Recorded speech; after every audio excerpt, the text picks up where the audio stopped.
இது அடுத்து வரும் 48 மணி நேரத்தில் காற்றழுத்த தாழ்வு மண்டலமாக வலுப்பெற்று தென்மேற்கு வங்கக்கடல் பகுதியை நோக்கி தமிழக கடற்கரையை நோக்கி நகரக்கூடும்.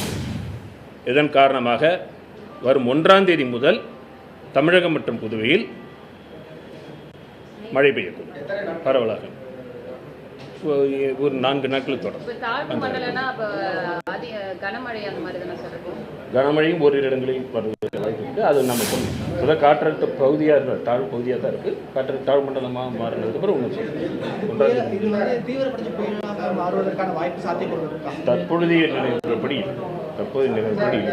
பகுதியாக இருக்குது. காற்றழுத்த தாழ்வு மண்டலமாகவும் அடுத்த ஆழ்ந்த காற்றழுத்த தாழ்வு மண்டலமாகவும் அப்புறம் தான் ஆமாம்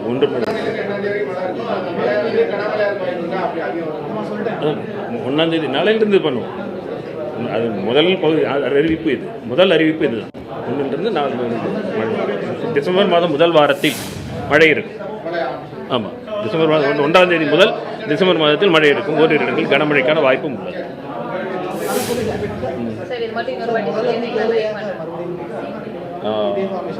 ஓகே, எல்லாத்தையும் ஓகே. இது எல்லாம் அதெல்லாம் கேட்குறது அங்கே வச்சு கேட்கணும். அதில் தான் கேட்கணும். அதுக்காக தான் சொல்கிறேன். ஓகே. இன்று காலை தென்கிழக்கு வங்கக்கடல் பகுதியில் குறைந்த காற்றழுத்த தாழ்வு பகுதி உருவாகி உள்ளது. இது அடுத்து வரும் 48 மணி நேரத்தில் வலுப்பெற்று காற்றழுத்த தாழ்வு மண்டலமாக வடமேற்கு திசையில் தென்மேற்கு வங்கக்கடலில் நோக்கி தமிழக கடற்கரை பகுதியை நோக்கி நகரக்கூடும்.